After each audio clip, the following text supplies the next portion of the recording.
free from fear. கர்த்தருடைய வசனத்திற்கு இப்பொழுது கடந்து செல்லுவோம். கர்த்தர் எனக்கு கொடுக்கிறதான கிருபைக்கு ஒத்த வண்ணமாக நாம் எப்படி பயத்திலிருந்து விடுதலையாக்கப்படலாம் என்ற தலைப்பின் கீழ் தேவ செய்தியை வழங்க இருக்கிறேன். దేవుని వాక్యమును ధ్యానించబోతున్నాము. దేవుడు నాకు అనుగ్రహించిన కృపను బట్టి భయములో నుండి ఎట్లు విడుదలను పొందగలము అనే అంశమును గురించి మాట్లాడబోతున్నాం. Not only the whole world is in the grip of the monster of fear, so many children of God are under the bondage of that negative fear. முழு உலகமுமே அந்த பயம் என்கிறதான ஒரு பிசாசின் கையிலே சிக்கி இருப்பது மட்டுமல்லாமல் தேவனுடைய ஜனங்களிலும் கூட சிலர் அந்த எதிர்மறையான வேண்டாத பயத்திற்குள் சிக்கி இருக்கிறார்கள். సర్వలోకము భయం అనే రాక్షసి చేత పీడించబడుచు ఉన్నది. దేవుని బిడ్డలను వారు కూడా వారు అవసరము లేనటువంటి భయములతో కనబడుచు ఉన్నారు. There are so many types of fear. பலவிதமான பயங்கள் உண்டு. పలు విధములైన భయములు ఉన్నవి. Fear of dogs, fear of crowds, fear of blood. சிலருக்கு நாய்களை கண்டால் பயம், சிலருக்கு ஜனக்கூட்டத்தை கண்டால் பயம். இது போல பலவிதமான பயங்கள் உண்டு. కుక్కలను చూస్తే కొందరికి భయం, జన సమూహం అంటే మరి కొందరికి భయం. Some people when they see blood they will faint. சிலருக்கு ரத்தத்தை கண்டால் மயங்கி விழுந்து விடுவார்கள். కొంతమంది రక్తాన్ని చూస్తేనే మూర్ఛ వచ్చి కింద Some పడిపోతారు. people are afraid of dead bodies. சிலருக்கு பிரேதத்தை காண பயம். కొంతమందికి శవాన్ని చూస్తే వణికిపోతా Some ఉంటారు. have fear of the future. சிலருக்கு வருங்காலத்தை பற்றிய பயம். మరికొందరికి భవిష్యత్తును గురించిన భయం. Some have fear of darkness. Some people have fear of light also. சிலருக்கு ராத்திரி இருளை கண்டால் பயம், சிலருக்கு வெளிச்சத்தை கண்டால் பயம். కొంతమందికి చీకటి అంటే భయము, మరికొందరికి వెలుగును చూస్తేనే వణికిపోతారు. Some children, as soon as you turn off the light, they are afraid of darkness.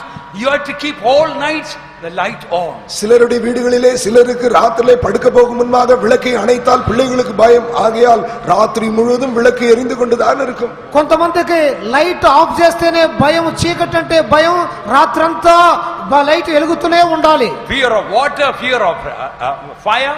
சிலருக்கு தண்ணீரை கண்டால் பயம், சிலருக்கு நெருப்பு என்றால் பயம். నీళ్ళంటే భయం, నిప్పంటే కొంతమందికి భయం. Fear of losing weight, fear of putting on weight. சிலருக்கு தாங்கள் பருமனாயிருப்பது கண்டால் பயம், சிலருக்கு தாங்கள் மெலிந்து போகிறதை நினைத்து பயம். కొంతమందికి బలిసిపోతున్నామనే భయం, మరికొందరికి బలహీనం అవుతున్నామనే భయం. Fear of losing hair.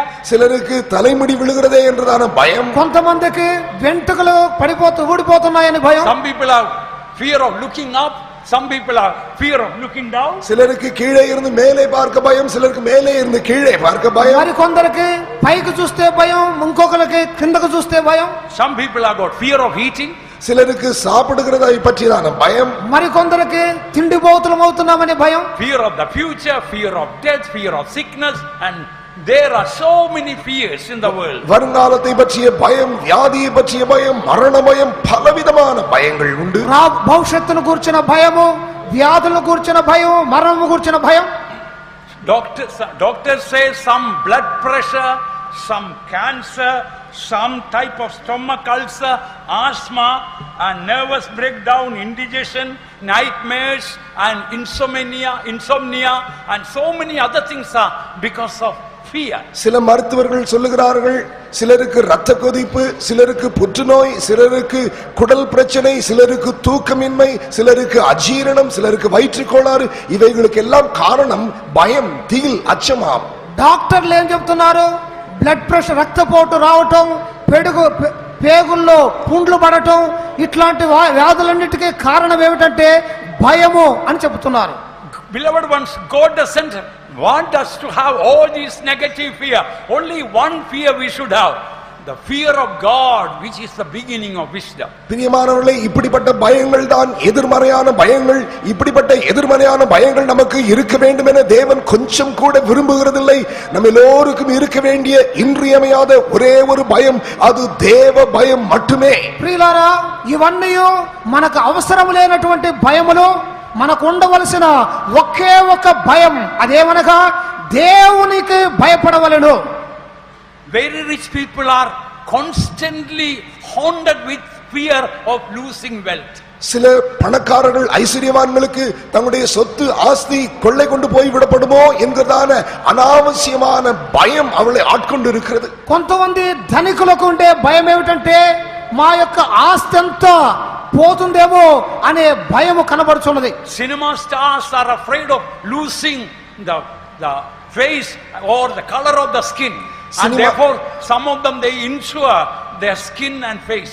சில சினிமா நட்சத்திரங்கள் நடிகைகளுக்கு தங்களுடைய அழகு போய்விடுமோ, தோல் போய்விடுமோ, தோல் நிறம் போய்விடுமோ என்றெல்லாம் பயந்து அவர்கள் ஆயுட்காப்பு செய்வது போல தோலை கூட ஆயுட்காப்பிலே ஒரு பங்காக வைக்கிறார்கள். కొంతమంది సినిమా తారల యొక్క భయం ఏమిటంటే తమ యొక్క సౌందర్యము, ముఖ రూపము మారిపోతుందేమోనని వారు తమ యొక్క సౌందర్యాన్ని బీమాగా చేస్తూ ఉన్నారు. Those who have good voice to sing, they are constantly afraid of losing their voice. நல்ல பின்னணி பாடகர்களுக்கு தங்களுடைய சத்தம் போய்விடுமோ, குரல் போய்விடுமோ என்று பயந்து அதையும் கூட சிலர்கள் ஆயுட்காப்பிலே சேர்த்து வைக்கிறார்கள். కొంతమంది గాయకులు తమ యొక్క స్వరము మారిపోతుందోమోనని వారు కూడా తమ యొక్క స్వరాన్ని బీమా చేయించు ఉన్నారు. There was a time I was always afraid of death. என்னுடைய முன்னாட்களிலே எனக்கு கூட ஒரு விதமான மரண பயம் எப்பொழுதுமே இருந்தது. ఒక కాలములో మరణ భయముతో నేను కూడా పీడించబడుచూ ఉంటిని. Even the word death made me afraid. சாவு, மரணம் என்ற வார்த்தையை கேட்டாலே எனக்கு பயம் பிடித்து விடும். సావు అనే మాట వింటేనే నాకు భయం. I was afraid of dead bodies. I was afraid of cemetery. எனக்கு கல்லறைக்கு போவது என்றால் பயம், பிரேதங்களை பார்ப்பது என்றால் பயம். அப்படிதான் இருந்தேன். శవమును చూచుటంటే భయం, సమాధి తోటకు వెళ్ళాలంటే భయం. In our village there is one cemetery. Only very seldom I have to pass that road. Once I come to near that road, I will close tightly my eyes and run, no matter whether I am hitting coconut tree. When I make sure that I pass the cemetery, then only I open the eye. என்னுடைய சிறு வயதிலே என்னுடைய சொந்த ஊர்ல என்னுடைய கிராமத்திலே ஒரே ஒரு கல்லறை தோட்டம் உண்டு. அந்த ரோட்டு வழியாக அடிக்கடி போக வேண்டிய அவசியம் இராது. ஆனால் என்றாவது போக வேண்டும் என்றால் அந்த கல்லறை தோட்டம் வருகிறான் அந்த இடம் வந்தவுடனே கண்ணை மூடிக்கொண்டு பயம் பிடித்தவனாக தலை தெறித்து ஓடுவேன். வழியில தென்னை மரம் இருந்தாலும் முட்டினாலும் பரவாயில்லை, தலை தெறிக்க ஓடி கல்லறை தோட்டம் தாண்டின வருகிறான். మా ఊరిలో ఒకే ఒక్క సమాధి తోట. ఆ సమాధి తోటకు ఎప్పుడైనా వెళుతూ ఉంటే ఆ దారిలో వెళ్ళేటప్పుడు భయం వచ్చి కండ్లు మూసుకొని పరిగెత్తడానికి ప్రారంభిస్తాను. అడ్డుగా కొబ్బరి చెట్టు వచ్చినప్పటికీ దాన్ని చూడకుండానే వెళ్ళిపోతూ ఉంటాను. In our local little church, when any parishioner dies in our parish, a black flag will be raised, and I was afraid of that flag. எங்களுடைய சொந்த சமுதாய மார்க்கத்திலே சபையிலே விசுவாசிகள் யாராவது மரித்தால் ஆலயத்திலே ஒரு கருப்பு கொடியை தூக்கி விடுவார்கள். அந்த கருப்பு கொடியை பார்த்தால் கூட எனக்கு பயம்தான். మా యొక్క సంఘములో సభ్యులు ఎవరైనా మరణించితే సూచనగా ఒక నల్ల జెండాను పైకెత్తుతారు. దాన్ని చూస్తేనే నాకు భయముగా ఉండును. By the way, not that I was afraid of the color of the flag, black flag. I was afraid of what was written there. அந்த கொடி கருப்பு நிறம் இருக்கிறதே, நிறத்தை பற்றிய பயம் இல்லை. அந்த கொடியிலே சில வாசகங்கள் எழுதப்பட்டுள்ளன, அதை பற்றிய பயம். ఆ నల్ల జెండా యొక్క రంగును గుర్చిన భయం కాదు, దాని మీద వ్రాయబడిన అక్షరములను గుర్చిన భయం. It was written there in big letters, today is my turn and tomorrow yours. அந்த கருப்பு கொடியிலே கொட்டை எழுத்திலே பெரிய வாசகம், இன்றைக்கு என்னுடைய தருணம், இன்று நான் நாளை நீ. இன்று நான் நாளை நீ. ఆ జెండాలో వ్రాయబడిన అక్షరాలు ఏమిటి? ఈ రోజు నేను, రేపు నీవు అనేది. When I see that, my heart will sink, almost die. அந்த வாசகத்தை பார்க்கும் பொழுது என்னுடைய இருதயம் துடிப்பு நின்று போய் கிட்டத்தட்ட மரண தருவாய்தான். ఆ అక్షరములను చదివితేనే దాదాపు నా యొక్క హృదయమే కొట్టుకుంటూ ఆగిపోయి చనిపోయే స్థితికి వచ్చి ఉంటుంది. When I see the flag far away, I try to turn away from the flag, not to read it, but in my eyes it will just come inside. நான் அந்த கொடியை தூரத்திலே பார்த்தால் உடனே பார்க்காதபடி திசையை திருப்பி போவேன். என்றாலும் என்னுடைய கண்களுக்கு முன்பாக அந்த வாசகம் வரும். ఆ జెండాను నేను చూస్తేనే పారిపోతూ పరిగెత్తుతూ ఉందను, అయినప్పటికీ అది నా కండ్ల ముందుగానే ఉన్నట్లుగా తలంచు ఉంది. But dear ones, the Lord graciously delivered me from all these negative fears. I thank God for that. ஆனால் பிரியமானவர்களே, இந்த எல்லா விதமான எதிர்மறையான பயங்களிலும் இருந்து கர்த்தர் என்னை கிருபையாய் ரட்சித்து விடுதலையாக்கினபடியால் நான் தேவனுக்கு ஸ்தோத்திரம் செலுத்துகிறேன். ప్రియులారా, ఇటువంటి అనవసరమైనట్టి భయములలో నుండి దేవుడు నన్ను విడుదల చేసి ఉన్నాడు గనుక ఆయనను స్తుతించుచూ ఉన్నాను. Perhaps some of you may have some negative fears. May the good Lord grant the grace that we will be set free from all these fears today. நம்முடைய மத்தியிலே பலருக்கு ஒருவேளை விதமான எதிர்மறையான பயங்கள் இருக்கக்கூடும். என்றாலுமோ நம்முடைய நல்ல தேவன் தாமே உங்கள் அனைவருக்கும் அவசியமான கிருபைகளை அளித்து இந்த எல்லா பயங்களிலும் இருந்து உங்களை విడుదలయాకువారాக. ఇట్టి అనవసరమైనట్టి భయములతో మీరును పీడించబడుచుండవచ్చును. అయినప్పటికీ మీకు అవసరమైన కృపను భయములో నుండి విడుదల పొందినట్టి కృపను దేవుడిచ్చునుగాక. Beloved ones, how can we be free from all these negative fears? இந்த எல்லா எதிர்மறையான பயங்களிலும் இருந்து நாம் விடுதலையாவது எப்படி? ఇట్టి అనవసరమైన భయములలో నుండి ఏ విధముగా విడుదల చేయబడగలము? Psalm 130 verse 4 says, fear and forgiveness are connected together. 130ஆம் சங்கீதம் 4ஆம் வசனத்தை வாசித்து பாருங்கள். தேவ பயமும் பாவ மன்னிப்பும் ஒன்றோடு ஒன்று சம்பந்தப்படுத்தப்பட்டிருக்கிறது. 130వ కీర్తన 4వ వాక్యములో భయము క్షమాపణ రెండు ఒకే విధముగా వెలుచున్నవి. So a man who has not received forgiveness of sin, when there is unconfessed sin, unrepented sin, there will be fear in your heart. ஆகையால் நாம் மன்னிக்கப்படும்படியாக தேவ பயம் அவசியம்.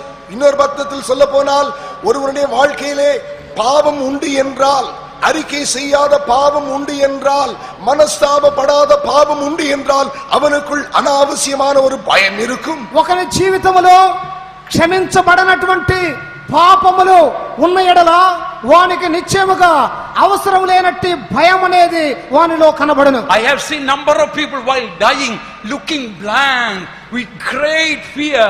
They want to confess something out of their heart so that they may get peace of mind. சிலர் மரண தருவாயில் இருக்கிறான வேளையிலே நான் கண்டிருக்கிறேன்.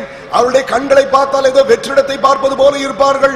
வாய்க்குளறி அவள் ஏதோ ஒன்றை அறிக்கை செய்ய வேண்டும் என ஒரு பயம் அவர்களுக்குள் இருப்பதை நான் கண்டிருக்கிறேன். కొంతమంది మరణ స్థితిలో ఉన్నప్పుడు నేను వారిని చూసి ఉన్నాను.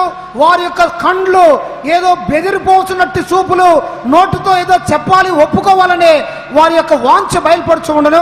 Beloved ones, when there is unconfessed, unrepented sin in our life, definitely there will be a fear and it will be constantly haunting you. பிரியமானவர்களே, நம்முடைய ஜீவியத்திலே நாம் மனஸ்தாபப்படாமல் அறிக்கை செய்யாமல் பாவத்தை ஒளித்து மறைத்து வைத்துக் கொண்டிருப்போம் என்றால் நமக்குள் ஒரு பயம் இருக்கும். அந்த பயம் நம்மை எப்பொழுது பார்த்தாலும் ஒரு பீதியிலே வைத்து பிடித்து வைத்திருக்கும். ప్రియులారా, పశ్చాత్తాపపడనట్టి ఒప్పుకోలు చేయనట్టి పాపం అనేది మన జీవితంలో ఉంటే అది ఒక భయము మూలముగా మనల్ని ఎల్లప్పుడూ పీడించుతూనే ఉండును. When Adam sinned against God, God came down in the cool of the day to speak to Adam.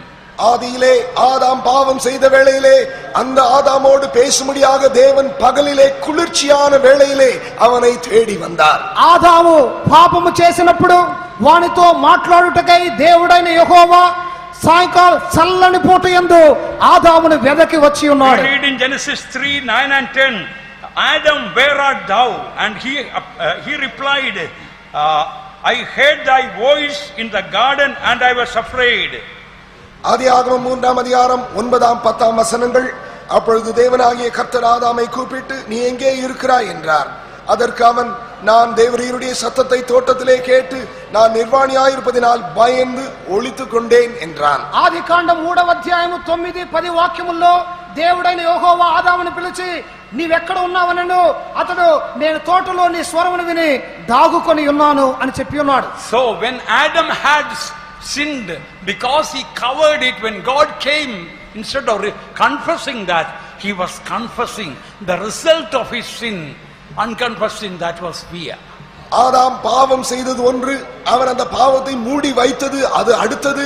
தேவன் அவனிடத்தில் வந்த பொழுது அவன் அந்த பாவத்தை அறிக்கை செய்திருக்கலாமே, அதற்கு பதிலாக பாவத்தை ஒளித்து வைத்ததின் விளைவாகிய பயத்தை பற்றி தான் தேவனிடத்தில் சொன்னான். ఆదాము పాపము చేసి దాన్ని ఒప్పుకొనలేదు. దేవుడు ఆయన కొద్ది ఎద్దుకొచ్చినప్పుడు కూడా దానిని ఒప్పుకుంటకు బదులుగా ఆ పాపమును దాచిపెట్టడం వల్ల కలిగిన భయమునే ఒప్పుకోలు చేస్తున్నాడు. In the same way, when Cain killed his brother Abel, God came down and asked Cain, where is your brother Abel?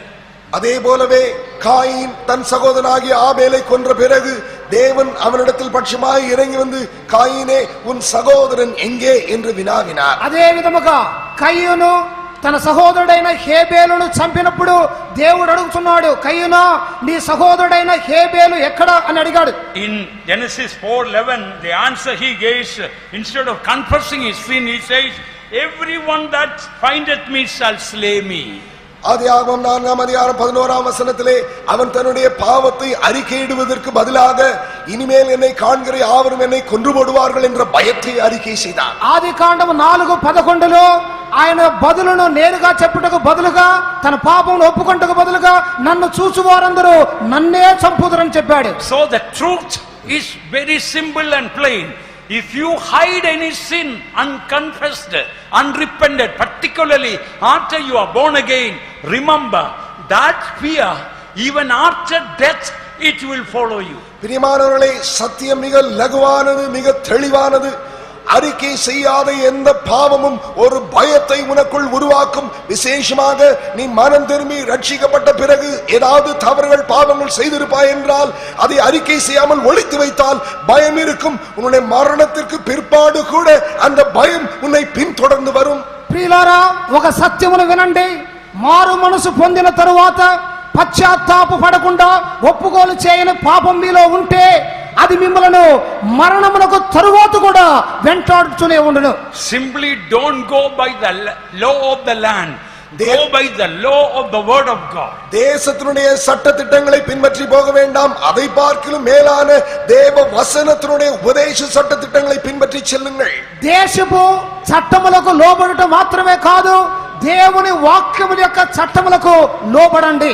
For example, abortion is legalized and encouraged by the government, but in Psalm 10 verse 8 says it's a terrible sin. பிரியமானவர்களே, தேசத்திலே பிரமாணம் கருத்தடைக்கு சாதகமாக உண்டு. அரசாங்கம் அதை அனுமதிக்கிறது. என்றாலுமோ கர்த்தருடைய வசனத்தை தியானித்து பாருங்கள். 10ஆம் சங்கீதம் 8ஆம் வசனத்திலே அதை பற்றி ஆழமான சத்தியம் உண்டு. ఉదాహరణకు ఒక కార్యము, గర్భస్రావం అనే కార్యమును ప్రభుత్వం వారు చట్టముగా అంగీకరించినప్పటికీ దేవుని వాక్యములో 10వ కీర్తన 8వ వాక్యము దానిని నిరాకరించుతున్నది. About the sin of abortion, it says, in the secret places doth he murder the innocent. கருத்தடை பற்றி கர்த்தருடைய வசனம் சொல்லுகிறதை அந்த வசனத்திலே பாருங்கள். கிராமங்களிலே, ஒளிப்பிடங்களிலே, பதிவிருந்து மறைவிடங்களிலே குற்றமற்றவனை கொல்லுகிறான். గర్భస్రావమును గురించి వాక్యం ఏమి చెప్పుచున్నది? అమాయకులను ఓ రహస్యమందు చీకటిలో చంపుచున్నారని. As in the secret place of the womb, the innocent baby, you cannot find more innocent person than an unborn baby. குற்றமற்றவன் என்று ஒரு வசனம் சொல்லுகிறதே, இந்த குற்றமற்றவன் ஒரு பிறக்காத சிசு குழந்தை போல யார் குற்றமற்றவனாய் இருக்க முடியும்? ஸ்திரீயினுடைய கர்ப்பப்பையிலே மறைவிடங்களிலே இருக்கதான் அந்த குற்றமற்றவனை கொலை செய்கிறது. அது ஒரு கருத்தடை என்பது தேவ பார்வையிலே பாவமே. గర్భములో అమాయకులు చంపబడుతున్నారంటే ఆ అమాయకులు వేరెవరు? ఆ చిన్న శిశువే. ఈ విధముగా చిన్న శిశువులు చంపబడుతున్నారు. Oh, internet has come to India and so much of cable television has come to India. Immoral life in many ways are encouraged through these medias. பிரியமானவர்களே, இந்த கம்ப்யூட்டர் யுகத்திலே, இந்த இந்தியாவிலே கேபிள் டெலிவிஷனும் இன்டர்நெட் போன்றவைகள் எல்லாம் வந்துவிட்டன. இதன் விளைவாக ஆபாசமான காரியங்கள் மனிதனுக்கு கொடுக்கப்படுகின்றன. இவைகளை பற்றி நாம் எச்சரிக்கையாக இருக்க வேண்டியது அவசியம். ప్రియులారా, ఇండియా దేశములో కంప్యూటర్లు, కేబుల్ టీవీ, ఇంటర్నెట్ల మూలముగా చాలా అన్యాయమైనటువంటి కార్యములు అమలులోనికి వస్తున్నవి. జాగ్రత్తగా ఉండగలను. May I show you the seriousness of immoral life from the word of God. கர்த்தருடைய வசனத்திலிருந்து இந்த துன்மார்க்கமான ஆபாசமான வாழ்க்கையினுடைய விளைவு எவ்வளவு பெரியது என்பதை உங்களுக்கு காட்ட விரும்புகிறேன். దేవుని వాక్యపు వెలుగులో దుర్మార్గ జీవితం యొక్క ప్రతిఫలము ఏమిటి అనే దానిని చూపగోరుచున్నాను. Proverbs 6:29 says, whosoever toucheth a woman shall not be innocent before God.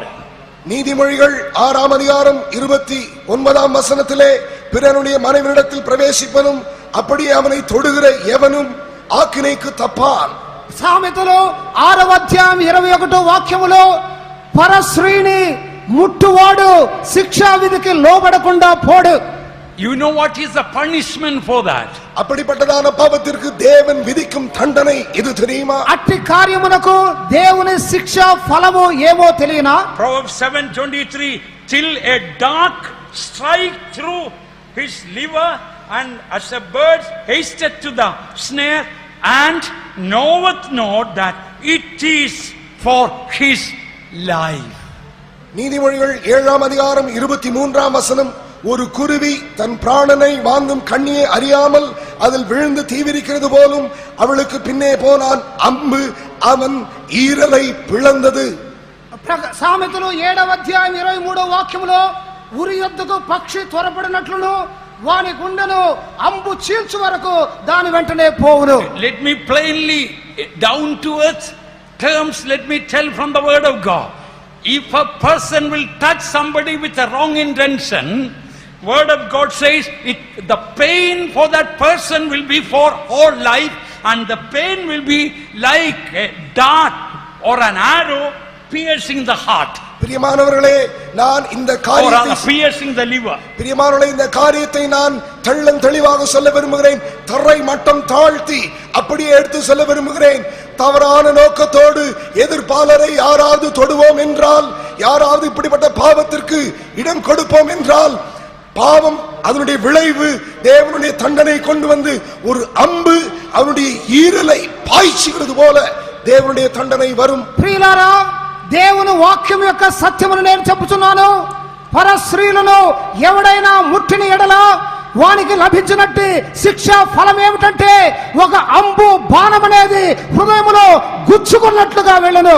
And Proverbs 9:18 says, such people will be in the depths of hell, or in the deepest place, the hottest place of hell they will be.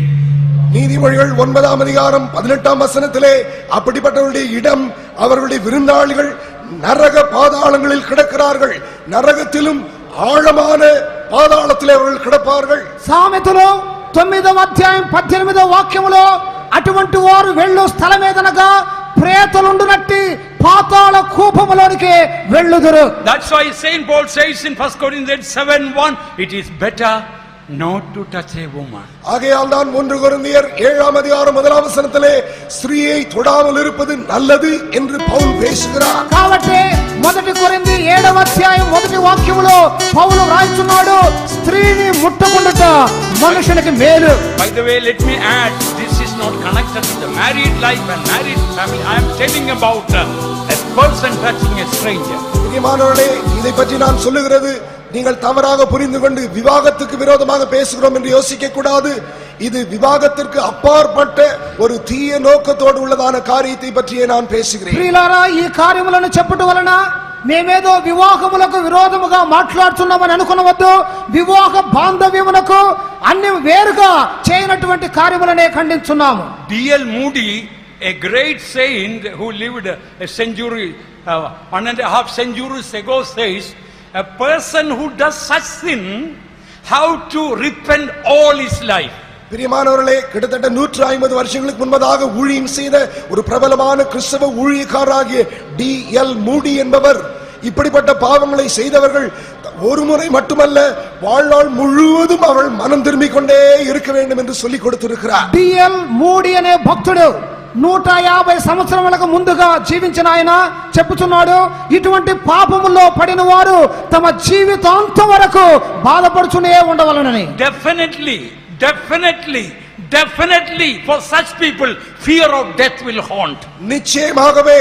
நிச்சயமாகவே இப்படிப்பட்டவர்களுக்கு మరణ భయం PD పిడికం.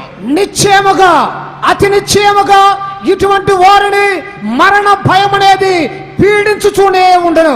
It is true, in the modern world we are living in a very permissive society, but beloved ones, heaven and earth shall pass away, but my word shall never pass away. இந்த நவீன உலகத்திலே எல்லாவற்றையும் செய்ய எல்லாருக்கும் அனுமதி உண்டு என்றாலுமோ பிரியமானவர்களே, வானமும் பூமியும் ஒழிந்து போகும், கர்த்தருடைய వార్తయో என்றென்றைக்கும் నిலைத்திருக்கும். ఈ నాగరికతతో ఉన్న లోకములో ఇవన్నీ సాధారణముగా తలంచబడవచ్చును.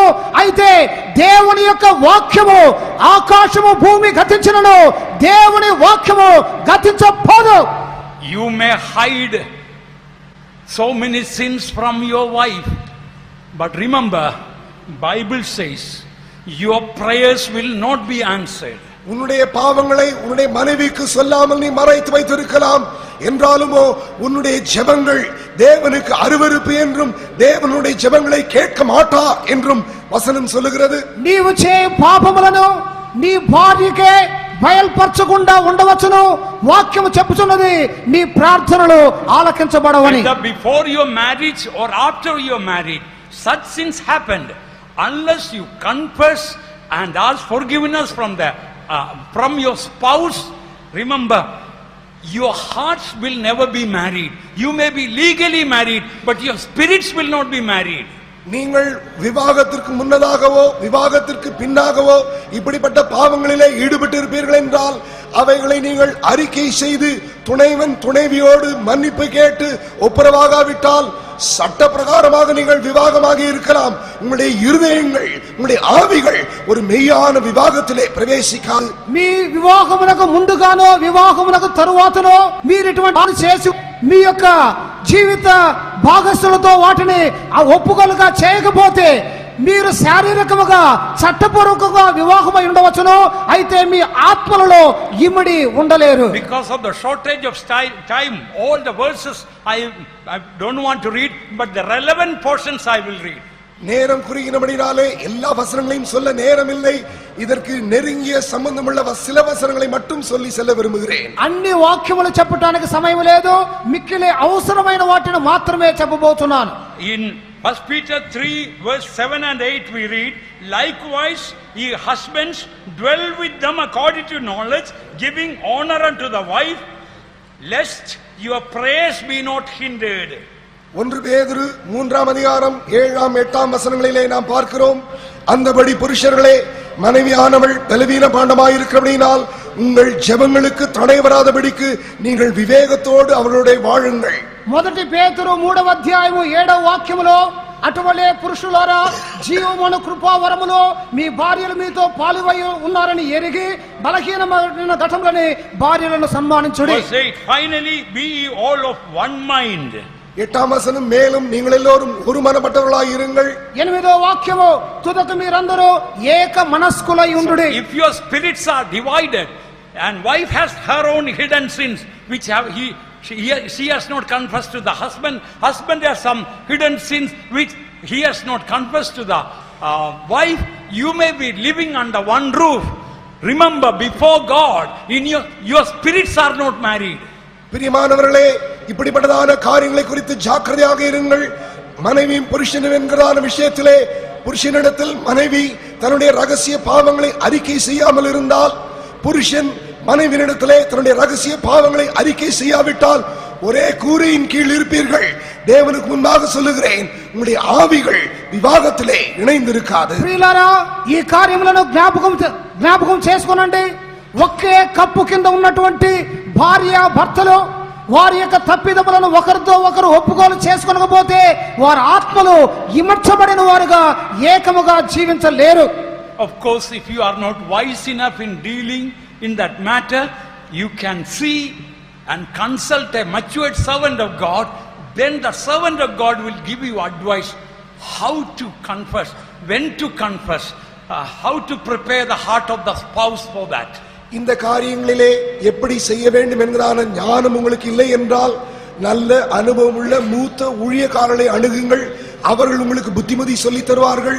உங்களுடைய துணைவியார் இவரிடத்தில் எப்பொழுது என்றைக்கு இவைகளை சொல்ல வேண்டும் என்றும் அவர்களை பக்குவப்படுத்துவதான விஷயத்திலே ஊழியக்காரர்கள் உதவி செய்வார்கள். ఇటువంటి కార్యములను సరి చేసుకొనవలనంటే ఒప్పుకోలు చేయవలనంటే కొద్దిగా ఆత్మీయతలో ఎదిగినట్టు దైవ సేవకులను సహకరించండి.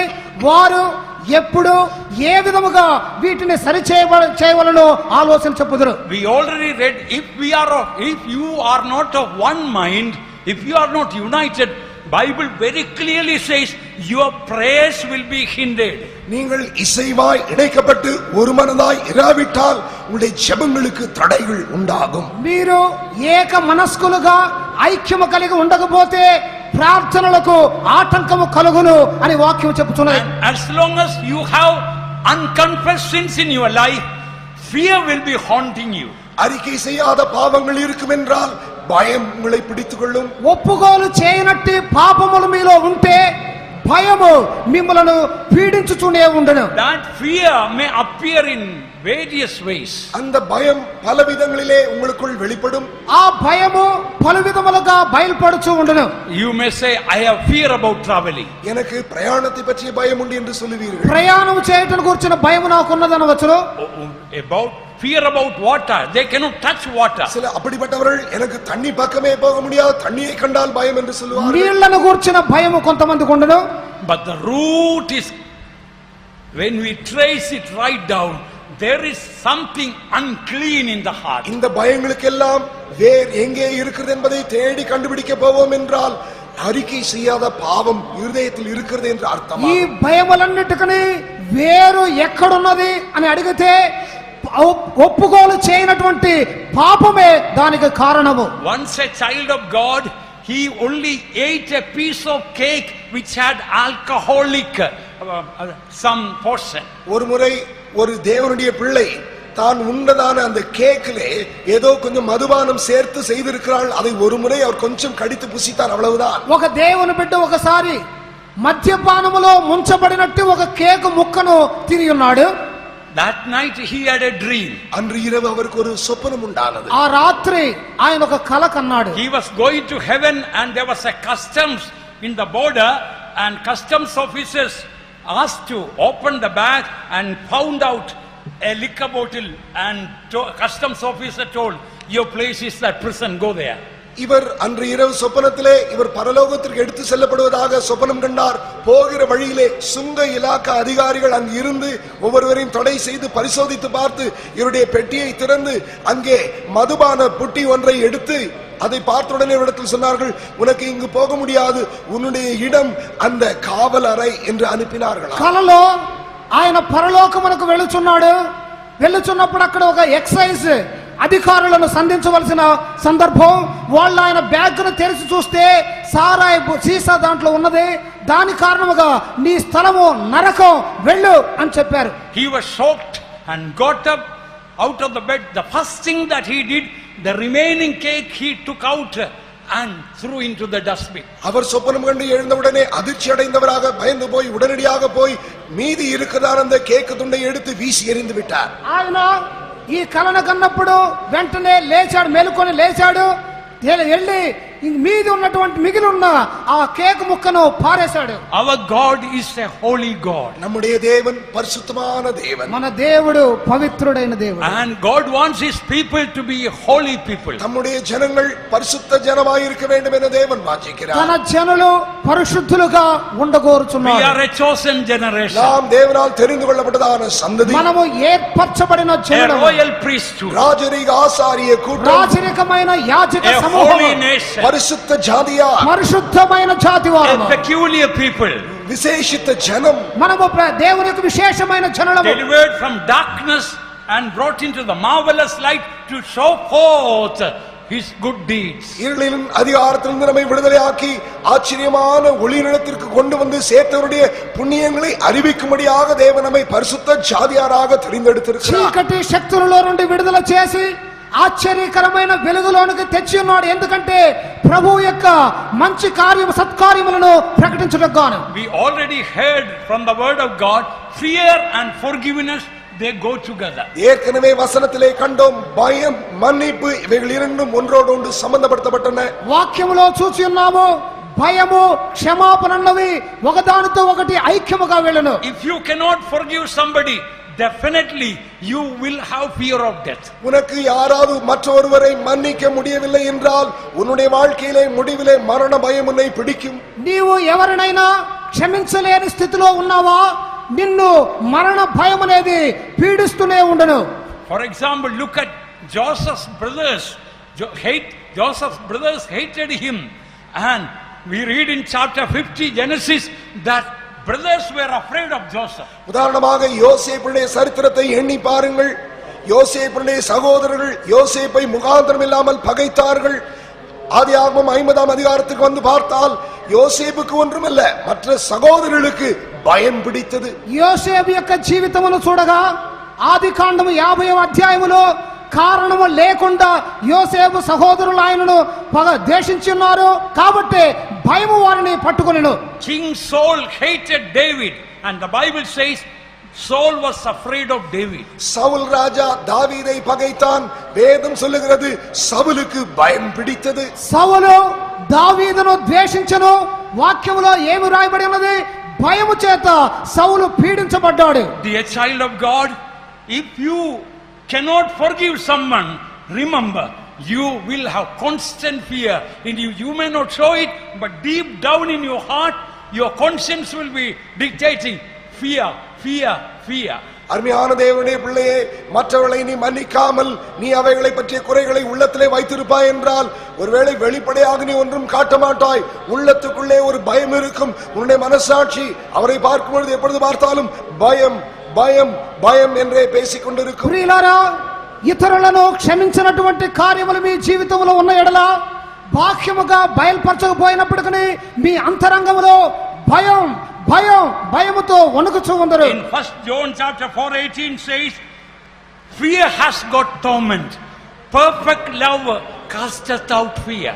1 யோவான் 4ஆம் அதிகாரம் 18ஆம் வசனத்திலே அன்பிலே பயமில்லை, பூரண அன்பு பயத்தை புறமே தள்ளும், பயமானது வேதனை உள்ளது என்று பார்க்கிறோம். 1 యోహాను 4వ అధ్యాయములో పూర్ణ ప్రేమయందు భయము లేదు, ప్రేమన్నది భయమును త్రోసివేయనని వ్రాయబడి ఉన్నది. Perfect love will cast out all fear. பூரண அன்பு பயத்தை புறமே தள்ளிவிடும். పరిపూర్ణ ప్రేమ భయమును తోసివేయును. This perfect love is Calvary's love. இந்த பூரண அன்பு கல்வாரி அன்பே. ఈ పరిపూర్ణమైన ప్రేమ కల్వారి ప్రేమ. I want to tell you, ever since I started meditating about Calvary's love, I realize my shortcomings, drawbacks, failures, how far away I am from the love of Jesus. என்றைக்கு நான் முதலாவதாக கல்வாரியினுடைய அன்பை தியானிக்க ஆரம்பித்தேனோ அன்று முதற்கொண்டு என்னுடைய சொந்த வாழ்க்கையில் இருக்கதான என்னுடைய பிழைகள், குறைகள், தவறுதல்கள், மீறுதல்கள், நான் கர்த்தருடைய அளவுக்கு எவ்வளவு பின்தங்கி இருக்கிறேன் என்பதை பற்றிய ஒரு மெய்யான உணர்வு என்னுடைய உள்ளத்திற்குள் வந்தது. నేను ఎప్పుడైతే కల్వారి ప్రేమను ధ్యానించుటకు ప్రారంభించున్నాను అప్పటి నుండి నా జీవితంలో ఉన్న కొరతలు, నా జీవితంలో ఉన్న తప్పిదములను గుర్చిన ఒక గొప్ప పశ్చాత్తాపం నాలో కలుగుతూనే ఉండెను. Let me show one verse about Calvary's love. Kalvari அன்பை பற்றி ஒரே ஒரு வசனம் விமர்சித்து காட்ட விரும்புகிறேன். కల్వారి ప్రేమను గురించి నిరూపించుటకు ఒకే ఒక వాక్యమును చూపగోరుచున్నాను. Very recently, only just a couple of days ago only, my spiritual eyes were open to see this wonderful verse. வெகு அண்மையிலே, ஏன் சில நாட்களுக்கு முன்பாக தான் இப்படி ஒரு வசனம் உண்டு என்பதை நான் விளங்கத்தக்கதாக என்னுடைய ஆவிக்குரிய மனக்கண்களை தேவன் திறந்தார். ఒక 2 దినములకు ముందుగానే ఇటువంటి అద్భుతమైన వాక్యమును గ్రహించుటకు గాను దేవుడు నా మనోనేత్రములను తెరచి ఉన్నాడు. Psalm 69 verse 4. 69ஆம் சங்கீதம் 4ஆம் வசனம். కీర్తన 69 4వ వాక్యము. நிமித்தமில்லாமல் என்னை பகைக்கிறவர்கள் என் தலைமயிரிலும் அதிகமாயிருக்கிறார்கள்.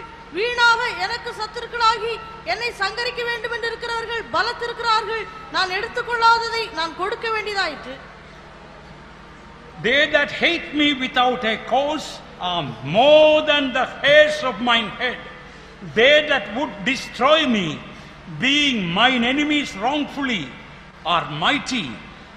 Listen then. Then I restored that which I took not away. நிமித்தமில்லாமல் என்னை பகைக்கிறவர்கள் என் தலைமயிரிலும் அதிகமாயிருக்கிறார்கள். வீணாக எனக்கு சத்துருக்களாகி என்னை சங்கரிக்க வேண்டும் என்று இருக்கிறவர்கள் பலத்திருக்கிறார்கள். முடிவை கவனித்து பாருங்கள். நான் எடுத்துக் கொள்ளாததை நான் கொடுக்க வேண்டியதாயிற்று. నిర్నిమిత్తముగా నా మీద పగపట్టిన వారు నా తల వెంట్రుకల కంటే విస్తారముగా ఉన్నారు. చివరగా చూడండి, నేను దోచుకున్న దానిని నేను ఇచ్చుకొనవలసి వచ్చెను. Listen, how can you restore what you have not taken away? கவனித்து பாருங்கள். நீங்கள் எடுக்காததை நீங்கள் எப்படி திரும்ப கொடுக்க முடியும்? మీరు దోచుకొనని దానిని ఏ విధముగా ఇవ్వగలరు? తలంచండి. This is spoken about Jesus. இது இயேசுவை பற்றி பேசப்பட்ட வார்த்தைகள். ఇది యేసును గురించి చెప్పబడిన కార్యం. He restored that which he did not take away. இயேசு எடுத்துக்கொள்ளாததை திரும்ப கொடுத்தார். యేసు దేనిని దోచుకొనలేదు, దానిని తిరిగి ఇచ్చి ఉన్నాడు. The devil took away your health, your peace, your joy, your love and so many good things. பிசாசானவன் உன் ஆரோக்கியத்தையும் உன் சமாதானத்தையும் உன் சந்தோஷத்தையும் உன்னுடைய பல நல்ல காரியங்களை எல்லாம் அவன் கொள்ளை கொண்டு அவன் எடுத்துக்கொண்டு போனான்.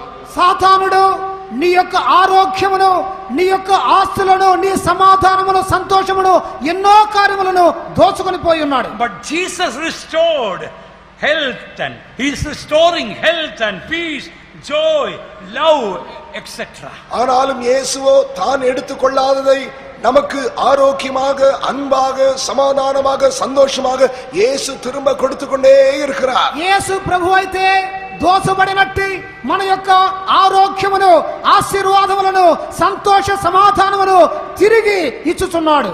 It is very interesting to see from this verse, for whom did Jesus restore that he took not away? இயேசு தான் எடுத்துக்கொள்ளாததை யாரிடத்தில் திரும்ப கொடுத்தார் என்று யோசித்து பாருங்கள், ரொம்ப ஆச்சரியமாக இருக்கும். తాను తీసుకొన్నట్టి దానిని యేసు ప్రభు ఎవరికి ఇచ్చుచున్నాడు? తలంచి చూడండి. The people who hated him, to them he restored what he took not away. நிமித்தமில்லாமல் காரணமில்லாமல் தன்னை பகைத்தார்களே, அவர்களுக்கு இடத்திலிருந்து தான் எடுக்காததை அவர் திரும்ப கொடுத்திருக்கிறார். నిర్నిమిత్తముగా తన మీద పగపట్టిన వారి యొద్ద దోచుకున్నట్టి కార్యములను ఆయన తిరిగి ఇచ్చుచున్నాడు. This is Calvary's love we must follow. நாம் பின்பற்ற வேண்டியதான கல்வாரி அன்பு இதுதான். ఇదే కల్వారి ప్రేమ, దీనిని మనం వెంబడించవలెను. If somebody is hating you, it's because the devil took away the love from that person. யாரோ ஒருவர் உன்னை பகைக்கிறார் என்று நீ உணர்கிறாயா? காரணம் என்ன தெரியுமா? உன்னை நேசிக்க முடியாதபடிக்கு அந்த நபருடைய உள்ளத்திலே இருக்கிறதான நேசத்தை பிசாசானவன் கொள்ளை கொண்டு போய்விட்டான். ఎవరైనా నిన్ను ద్వేషించుచున్నారని తలంచుచున్నారా? కారణం ఏమిటంటే నిన్ను ప్రేమించకుండా దేవుని ప్రేమను ఆ వ్యక్తిలో నుండి సాతానుడు తీసివేస్తున్నాడు. If you have Calvary's love, you will restore love to him. You will love that person all the more. ஆனால் உனக்குள் கல்வாரி அன்பு இருக்கும் என்றால் நீ எடுத்துக்கொள்ளாததாகிய அந்த அன்பை நீ அவர்களுக்கு இலவசமாய் திரும்ப கொடுப்பாய். నీలో కల్వారి ప్రేమ ఉన్న ఎడల నీవు దొంగిలించినటువంటి కార్యములే దేవుని ప్రేమను వారి ఎడల నీవు చూపగలవు. If somebody is hating you, it's because the devil took away that love, and God wants you to restore that love by loving that person in a special way. ஒருவர் உன்னை பகைக்கிறார் என்றால் அவர் உன்னை நேசிக்காதபடிக்கு அவருடைய உள்ளத்தில் இருக்கும் நேசத்தை பிசாசானவன் கொள்ளை கொண்டு போய்விட்டான். ஆனபடியினால் நீ எடுக்காததாகிய அந்த நேசத்தை நீ அவர்களுக்கு திரும்ப கொடுக்கும்படியாக விசேஷித்த நேசத்தினால் நீ அந்த நபரை நேசிக்க வேண்டும். మిమ్మల్ని ఎవరైనా ద్వేషించుచున్నారంటే మీ ఎడల ప్రేమ లేకున్నట్లు సాతానుడు దైవ ప్రేమను వారిలో నుండి తొలగించున్నాడు. కాబట్టి ఆ దొంగిలించబడిన కార్యములే మీరు వారికి తిరిగిచ్చువారుగా ఉండవలెను. You may ask, how is that possible? I will tell you an easy way. அது எப்படி சாத்தியம்? Of course it's the Bible way. அது எப்படி சாத்தியம் என்று நீங்கள் யோசித்தால் உங்களுக்கு வேதத்திலிருந்து ஒரு லகுவான வழி சொல்லி தருகிறேன். అది ఏ విధముగా సాధ్యమని తలంచున్నారా? వాక్యము నుండి సులభమైన మార్గమును చూపుకోరుచున్నాను. Do you know what is the greatest sin in the world? உலகத்திலே எல்லா பாவங்களிலும் மகா பெரிய பாவம் எது தெரியுமா? లోకములో మిక్కిలి గొప్ప పాపము ఏమిటో తెలియనా?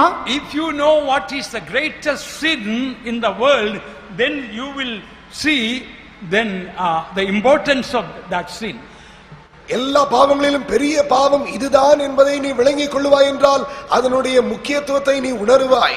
పాపములలో గొప్ప పాపము ఇదే అని మీరు గ్రహించితే ఆ పాపమును గురించి జాగ్రత్త పడగలరు. If we have to know what is the greatest sin, then we should know what is the greatest commandment of God, and breaking that commandment is the greatest sin. மகா பெரிய பாவம் என்ன என்பதை விளங்க வேண்டும் என்றால் தேவனுடைய மகா பெரிய பிரமாணம் என்ன என்பதை கண்டுபிடிக்க வேண்டும். அந்த மகா பெரிய பிரமாணத்தை மீறுவதே மகா பெரிய பாவமாகும். గొప్ప పాపము ఏమిటని తెలుసుకున్నట్టుకు గాను గొప్ప ఆజ్ఞ ఏమిటని గ్రహించాలి. దానిని అతిక్రమించితేనే ఆ పాపమును గురించిన గ్రహింపు మనకు కలుగును. In Matthew 22 verse 37 and 38 we read, Jesus said unto him, Thou shalt love the Lord thy God with all thy heart and with all thy soul and with all thy mind. This is the first and great commandment. மத்தேயு 22ஆம் அதிகாரம் 37ஆம் 38ஆம் வசனங்கள். இயேசு அவனை நோக்கி, உன் தேவனாகிய கர்த்தரிடத்தில் உன் முழு இருதயத்தோடும் உன் முழு ஆத்மாவோடும் உன் முழு மனதோடும் அன்பு கூறுவாயாக.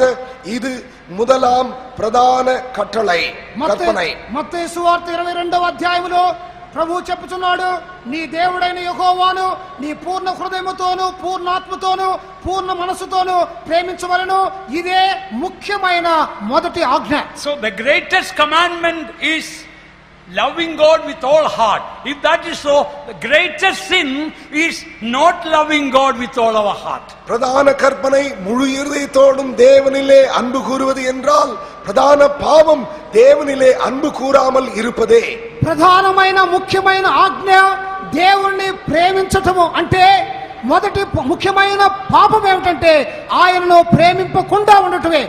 Dear children of God, solution for all human problems is loving God with all our heart. பிரியமானவர்களே, மனுக்குலத்திற்குள் இருக்கிறதான சகல பிரச்சனைகளுக்கும் ஒரே ஒரு நிவாரணம் உண்டு. அது என்னவெனில் முழு இருதயத்தோடும் தேவனில் அன்பு கூறுவதே ஆகும். ప్రియులారా, మనుషుల యొక్క సమస్యలన్నిటికీ పరిష్కారం ఉన్నది. ఏమనగా పూర్ణ హృదయముతో దేవునిని ప్రేమించుటయే. Our love should be pure love, holy love, undefiled love. நம்முடைய அன்பு தூய்மையான பரிசுத்தமான கலங்கம் அற்ற ஒரு தூய்மையான அன்பாக இருக்க வேண்டியது அவசியமாகும். మన యొక్క ప్రేమ అన్నది పవిత్రమైనదిగాను నిష్కళంకమైనదిగా ఉండవలెను. Some people will ask, in this TPM church, why you are too strict about gold, wearing gold? Those who want to wear gold, why don't they wear it? சிலர் எங்களை பற்றி பேசுகிறது உண்டு. இந்த டிபிஎம் சபையிலே ஏன் இந்த தங்கம் அணிகிறதை பற்றி இவ்வளவு அடிக்கடி உணர்த்தி பேசுகிறீர்கள்? ஜனங்கள் தங்கம் அணிந்தால் என்ன என்று கேட்கிறார்கள். కొంతమంది మనలను ప్రశ్నిస్తున్నారు, ఏమిటంటే టిపిఎం సంఘములో బంగారమును ధరించటను గురించి ఎందుకు మీరు ఇంత ఖండితముగా ఉన్నారని. If you love gold, one thing is sure, you cannot love God with a pure heart. Your heart is defiled. தங்க ஆபரணங்களை நீ நேசிக்கிறாய் என்றால் உன்னுடைய அன்பு தேவன் பேரில் தூய்மையான அன்பாய் இராது. நீ தேவனை முழுமையாய் நேசிக்கவில்லை என்று அர்த்தமாகும். నీవు బంగారమును ఆభరణముగా ధరించుకొని వారుగా ఉంటే దేవునిని పవిత్రమైన ప్రేమతో ప్రేమించలేరు. If you love wearing gold, one thing is sure, you will not walk in the street of gold in New Jerusalem. தங்க நகைகளை அணிவது உனக்கு அவ்வளவு இஷ்டம் என்று சொல்லி நீ அணிந்து கொண்டு இருப்பாய் என்றால் ஒரு காரியம் நிச்சயம், தேவனுடைய பரிசுத்த நகரமாகிய அந்த எருசலேமிலே பொன் தள வீதிகளிலே நீ நடக்க மாட்டாய். బంగారపు ఆభరణములను గూర్చిన ప్రేమ మీలో ఉన్న ఎడల ఆ యొక్క బంగారు వీధులలో నడుచుటకు వీలు పడదు. Your love is divided, distracted and defiled. உன்னுடைய அன்பு பிரிந்த அன்பு, திசை திருப்பப்பட்ட அன்பு, அது தீட்டுள்ள ஒரு அன்பாக இருக்கிறது. మీ యొక్క ప్రేమనున్నది విభజించబడినదై అపవిత్రపరచబడినదై దోషము కలిగినదిగా మారును. Listen again, beloved ones, the greatest sin before God is breaking the greatest commandment, not loving God with all our heart. மறுபடியுமாக செவி கொடுத்து கேளுங்கள். தேவனுக்கு விரோதமாக செய்யப்படும் பெரிய பாவம் என்னவெனில் தேவனுடைய முதலாம் பிரதான கட்டளையாகிய தேவனிலே முழு இருதயத்தோடும் அன்பு கூறுகிறதை மீறுவதே பெரிய பாவமாகும். ప్రియులారా, చెవి యొగ్గి వినండి. దేవునికి విరోధముగా చేయు గొప్ప పాపమేమనగా పూర్ణ హృదయముతో ఆయనను ప్రేమింపకుండా ఉండుటయే. From 1 Peter chapter 4 verse 8 we read, unless we love him, we will not know him. 1 பேதுரு 4ஆம் அதிகாரம் 8ஆம் வசனத்தை வாசித்து பாருங்கள். நாம் அவரிடத்தில் அன்பு கொள்ளாவிட்டால், அவரிடத்தில் அன்பாய் இராவிட்டால் அவரை புரிந்து அறிந்து கொள்ள மாட்டோம். 1 పేతురు 4వ అధ్యాయము 8వ వాక్యములో దేవునిని మనము సరిగా ప్రేమించకపోతే ఆయనను గూర్చిన గ్రహింపు కలిగి ఉండలేము. The more we love him, the more we know him. நாம் எந்த அளவுக்கு அவரிலே அன்பு கூறுகிறோமோ அந்த அளவுக்கு நம்முடைய தேவனை நாம் அறிந்து கொண்டே இருப்போம். మనము ఎంతగా దేవునిని ప్రేమించుదుమో అంతగా ఆయనను ఎరుగగలము. I love him more and more. I love him more and more, and when I stand upon the shore I praise thee more and more. Yeshua நேசிக்கிறேன்,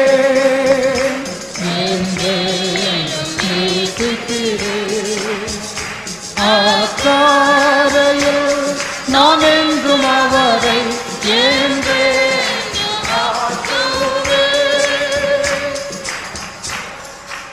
Beloved ones, do you love Jesus with all your heart? பிரியமானவர்களே, உங்களுடைய முழு இருதயத்தோடும் நீங்கள் இயேசுவில் அன்பு கூறுகிறீர்களா? ప్రియులారా, మీ పూర్ణ హృదయముతో యేసును ప్రేమించగలుగుతున్నారా? Perfect love casteth out all fear. பூரண அன்பு சகல பயத்தையும் புறம்பே தள்ளும். పూర్ణ ప్రేమ భయమును తొలగించును. Fear has torment. பயத்திற்கு வேதனை உண்டு.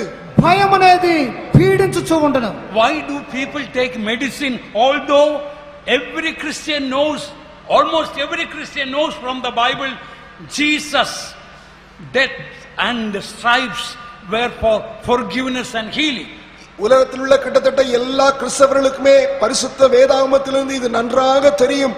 இயேசு சிலுவையில் மரித்த பொழுது மனுஷனுடைய பாவங்களுக்காகவும் மனுஷனுடைய வியாதிகளுக்காகவும் இயேசு மரித்தார் என்று நன்றாக தெரிந்திருக்க ஏன் இன்னும் ஜனங்கள் மருந்து எடுக்கிறார்கள்? ప్రతి క్రైస్తవుడు వాక్యమును గ్రహించడం మూలముగా యేసుక్రీస్తు మరణించినది, ఆయన గాయములను పొందినది మన పాపములు క్షమించబడుటకును మన వ్యాధులు స్వస్థపడుటకై అని ఎరిగి ఉండగా ఎందుకు మందులకు వెళుతున్నారు? We all know so many patients die in the hands of the doctors with wrong medication or surgery or overdose or various other problems. ஆஸ்பத்திரியிலே அனுமதிக்கப்படுகிறதான எத்தனையோ நோயாளிகள் தவறான சிகிச்சை, தவறான மருந்து, அளவுக்கு மிஞ்சினதான மருந்துகள் எல்லாம் விளைவாக எத்தனையோ நோயாளிகள் ஆஸ்பத்திரிகளிலே செத்து போகிறாள் என்பதை பற்றி நமக்கெல்லாம் தெரியும் தானே.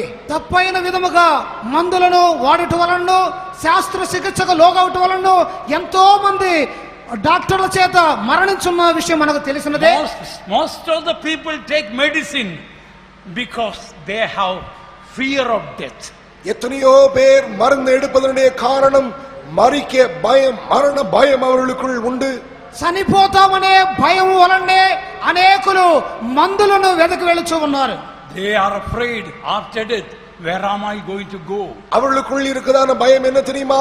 நான் இப்பொழுது செத்து போனால் என்னுடைய மரணத்துக்கு பிறகு நான் என்ன செய்வேன், எங்கே போவேன்? నేను ఇప్పుడు చచ్చిపోతే నేను ఎక్కడికి వెళ్తాను, నా గతి ఏమిటి అనే భయం వారికి ఉన్నది. Beloved ones, in this meeting the Holy Spirit is inviting us. My child, open your heart that I may fill your heart with my divine, undefiled, undivided love. பிரியமானவர்களே, இதோ இந்த கூட்டத்திலே இந்த வேளையிலே பரிசுத்த ஆவியானவர் நம்முடைய மத்தியிலே திருவிழம் பெற்றுகிறார். என்னுடைய அருமையான பிள்ளையே, உன்னுடைய இருதயத்தை திறந்து நீ எனக்கு ஒப்புக்கொடு.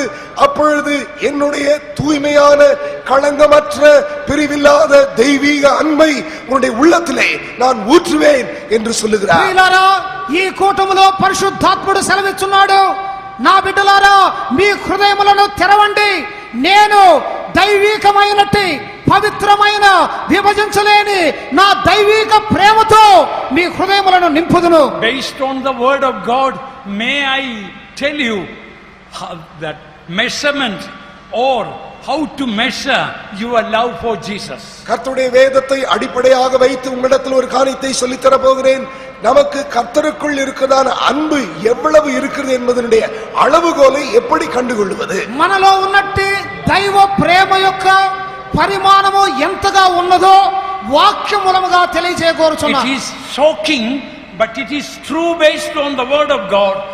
How much you love your worst enemy, that much only you love Jesus. பதில் உங்களுக்கு ஆச்சரியத்தை கொடுக்க கூடும் என்றாலும் அதுதான் சத்தியம். உனக்கு பிடிக்காத ஒரு சத்துருவை நீ எந்த அளவுக்கு நேசிக்கிறாயோ அந்த அளவுக்கு தான் நீ கர்த்தரை நேசிக்கிறாய். మీకు ఆశ్చర్యమును కలుగు చేయబడే ఒక వర్తమానం ఇది. ఏమనగా మీకు పట్టనటువంటి ఒక వ్యక్తిని ఎంతగా ప్రేమించున్నారో అంతగా దేవుని ప్రేమ మీలో క్రియ చేయను. Perfect love casteth out all fear. All means all. பூரண அன்பு சகல பயத்தையும், சகல என்ற வார்த்தையை யோசித்து பாருங்கள். எல்லா விதமான பயத்திலிருந்து பூரண அன்பு நம்மை விடுதலையாக்கும். పూర్ణ ప్రేమ అన్నది భయం అంతటినంటే మనలో ఉన్న భయం అన్నిటినీ తొలగించను. Think about your worst enemy on earth and see in your heart how much you honestly love that person. பூமியிலே உனக்கு பிடிக்காத ரொம்ப மோசமான ஒரு சத்ரு யாராவது இருந்தால் அவரை யோசித்து பார். அவருக்கு உன்னுடைய உள்ளத்திலே எந்த அளவுக்கு அன்பு உண்டு என்று நீயே உண்மையாய் நிதானித்துக்கொள். அந்த அளவுதான் நீ கடவுளை நேசிக்கிறாய். ఈ భూమి మీద మీకు పట్టనట్టి శత్రువు ఎవరన్నది తలంచము. ఆ వ్యక్తిని మీరు ఎంతగా ప్రేమించుదురో అంతగానే దేవుని ప్రేమ మీలో క్రియ చేయను. You go home and read Matthew chapter 25, the last judgment. We read this truth. மத்தேயு எழுதின சுவிசேஷம் 25ஆம் அதிகாரத்திலே வீட்டுக்கு போய் வாசித்து பாருங்கள். இந்த சத்தியமாகிய நியாய தீர்ப்பை பற்றி தெளிவாக பார்க்கிறோம். మత్తయి సువార్త 25వ అధ్యాయం చివరి వాక్యములలో న్యాయ తీర్పును గురించిన సత్యం ఉన్నది. ఇంట్లోకి వెళ్ళి చదువుకొని గ్రహించండి. Don't wait for the judgment day to be shocked. Oh, I didn't know there is a verse like that in the Bible. அந்த கடைசி நியாய தீர்ப்பு நாளிலே போய் ஆச்சரியப்பட்டு ஐயோ பைபிள் இப்படி ஒரு வசனம் இருக்குதா எனக்கு தெரியவே தெரியாதே என்று சொல்ல வேண்டாம். మీరు న్యాయ తీర్పు దినమందు ఆశ్చర్యపడిన వారై వాక్యములో ఇటువంటి సత్యం ఉన్నదా నేను ఎరుగలేదే అని మీరు అనటకు వీలు పడదు. How much you have done to this least last person, you have done to me. இந்த பூமியிலே கடைசியாள் மிக சிறியவர்களாகிய இவர்களுக்கு நீ எதை செய்தாயோ அதையே நீ எனக்கு செய்தாய் என்று இயேசு சொல்லுகிறார். అల్పులైనట్టి వీరికి మీరేమి చేస్తున్నారు దానినే నాకును చేస్తున్నారు. The least, the last, the worst person in your understanding, what you have not done for that person, you have not done for Jesus. உன்னுடைய மனப்பான்மையிலே யாரை கடைசி ஆள் என்று யோசிக்கிறாயோ, சிறியவர் அற்பமாய் தள்ளப்பட்டவர் என்று யோசிக்கிறாயோ, அந்த ஆளுக்கு நீ செய்யாமல் விட்டது இயேசுவுக்கு செய்யாமல் விட்டதுக்கு சமமாகும். అత్యల్పమైన వ్యక్తికి త్రోసివేయబడిన వ్యక్తికి నీవేమి చేయకుండా ఉన్నావో అదే కార్యమును యేసు ప్రభువు కూడా చేయలేని స్థితిగా ఉన్నాడు. That is what you read in your Bible, Matthew 25:45. No time to read. இப்பொழுது வாசிக்க நேரம் இல்லை. ஒவ்வொருடைய கையிலும் இருக்கதான வேதாகமத்திலே மத்தேயு 25ஆம் அதிகாரம் 45ஆம் வசனத்திலே உன் பைபிள் அப்படிதான் உனக்கு சொல்லித் தருகிறது. చదవటానికి సమయం లేదు. మత్తయి 25వ అధ్యాయం 45వ వాక్యములో మీ గ్రంథములో అది రాయబడి ఉన్నది. Some children of God are going to be shocked and will be shivering on the day of judgment. Even God will say, you hated me with a perfect hatred. Depart from me, you workers of iniquity. இன்றைக்கு தேவனுடைய பிள்ளைகளாய் இருக்கிறவர்கள் சிலர் அந்த கடைசி நியாய தீர்ப்பின் நாளிலே தேவனுடைய முகத்துக்கு முன்பாக பயந்து அதிர்ச்சி அடைந்து போவார்கள். ஏனென்றால் தேவன் தன்னுடைய வாயை திறந்து சிறியவளாகி இவர்களுக்கு நீ செய்யாமல் இருந்ததை எனக்கு நீ செய்யவில்லை, அக்கிரமம் செய்யும் காரரே என்னை விட்டு அகன்று போ என்று இயேசு சொல்லுவார். ఈ దినమందు దేవుని బిడ్డలైనటువంటి వారు ఆశ్చర్యపడినట్టు సందర్భం రాబోతున్నది. అదేమిటంటే అత్యల్పులైన వారికి నీవు చేయనటువంటి కార్యం ఇదే కదా, కాబట్టి అతిక్రమము చేయవారులారా నా యొద్ద నుండి వెడలి పోండి అని ప్రభువు చెప్పును. You may say, Lord, I loved you, I went to church, gave tithes, and I loved such and such person. But the Lord will say, you hated that particular servant of God, you hated that believer sitting in the last row, you hated that particular neighbor, that you hated me. நீ அன்றைக்கு இயேசுவிடத்தில் பதில் சொல்லும் பொழுது, இயேசுவே நான் கூட்டங்களுக்கு எல்லாம் போனேன், தசமாகம் எல்லாம் கொடுத்தேன், உம்மை நேசித்தேன் என்று ஒருவேளை நீ சொல்லுவாய். அப்பொழுது இயேசு அந்த குறிக்கப்பட்ட ஊழியக்காரனை காட்டி, நீ அவனை பகைத்தாய் அல்லவா, அந்த விசுவாசியை காட்டி, கடைசி வரிசையிலே உட்கார்ந்தாரே உன்னுடைய சபையிலே அந்த ஆளை காட்டி நீ அவனை பகைத்தார் அல்லவா, உன்னுடைய பக்கத்து வீட்டுக்காரனை காட்டி சொல்லுவார், நீ அவனை பகைத்தாய் அல்லவா, இவர்களை பகைத்த பொழுது நீ என்னை பகைத்தாய் என்று இயேசு சொல்லுவார். ఆ దినమందు మీరు ప్రభువుతో చెప్పుదురు, ప్రభువా గుడికి నేను క్రమంగా వెళ్ళానే, నేను కానుకల క్రమంగా ఇచ్చానే అని చెప్పినప్పటికీ యేసు ప్రభు ఏమన్నాడు, ఆ చివరిలో ఉన్నటువంటి అత్యల్పుడైన విశ్వాసిని, ఈ సేవకుణ్ణి నీవు ద్వేషించున్నావు కాబట్టి నీకు గతి కలిగినది అని చెప్పాడు. What is the worst fear a person can have? ஒரு மனுஷனுக்கு பிடிக்க இருக்கிறதான மகா மோசமான பயம் எது தெரியுமா? ఒక వ్యక్తిని పీడించునట్టి మోసకరమైన భయము ఏమిటో తెలియనా? In Revelation 21:8 we read a list of people who will be going to the lake of fire. வெளிப்படுத்தல் 21ஆம் அதிகாரம் 8ஆம் வசனத்திலே அக்கினி கடலிலே இரண்டாம் மரணத்திலே தள்ளப்படுகிறதான ஒரு கூட்ட ஜனத்தினுடைய பட்டியல் அங்கு வாசிக்கிறோம். ప్రకటన గ్రంథము 21వ అధ్యాయం 8వ వాక్యములో నరకాగ్నికి వెళ్ళేవారి వారి యొక్క జాబితా వ్రాయబడి ఉన్నది. But the first group mentioned there are the fearful, then only murderers and abominable and so witchcraft people come. First fearful. அந்த பட்டியலை வாசித்து பாருங்கள். முதல் வரிசை யார் தெரியுமா? பயப்படுகிறவர்கள். அதற்கு பிறகுதான் கொலைபாதகரும் விபச்சாரக்காரரும் பில்லிசூனியக்காரர் என்றதான பெரிய பட்டியல் வருகிறது. முதலாவதாக பயப்படுகிறவர்கள். ఆ జాబితాను చూడండి. మొట్టమొదటిగా భయపడువారు, దానికి తరువాతనే విగ్రహారాధికులు, నరహంతకులు, వ్యభిచారులు ఉన్నది. This fearful is not fear about cats and dogs, it is fear about doing the will of God. இந்த பயப்படுகிறவர்கள் என்பது ஏதோ பூமியிலே இருந்த நாட்களில் நாயை கண்டால் பயம், பூனை கண்டால் பயம், அந்த பயப்படுகிறவர்கள் அல்ல, தேவ சித்தம் செய்ய பயப்பட்டவர்களை பற்றி தான் இந்த வசனம் சொல்லுகிறது. భయపడువారంటే కుక్కలను పిల్లులను చూసి భయపడేవారు కాదు, దేవుని చిత్తమును చేయు విషయములో భయపడువారు. Some people, they don't want to give their heart to Jesus, afraid, will I be able to stay till the end? சிலர் தங்களுடைய இருதயத்தை இயேசுவுக்கு கொடுக்க பயம், கொடுத்தால் கடைசி வரைக்கும் நான் நிற்பேனோ என்கிறதான பயம் உண்டு. కొంతమందికి యేసు ప్రభువుకు తమ యొక్క హృదయములను అప్పగించుకున్న విషయంలో భయము, ఎందుకంటే చివరి వరకు నేను దీంట్లో ఉండగలనా అనే భయం. Some people know the truth of water baptism, but they have a fear of doing the will of God. சிலருக்கு தண்ணீர் ஞான ஸ்நானத்தை பற்றிதான சத்தியம் நன்றாக தெரியும், என்றாலும் தேவ சித்தம் செய்வதற்கு விஷயத்திலே பயப்படுகிறார்கள். మరి కొందరికి నీటి బాప్తిస్మం అనే సత్యము బాగా తెలియను, అయినప్పటికీ వారు లోబడుటకు భయపడుచున్నారు.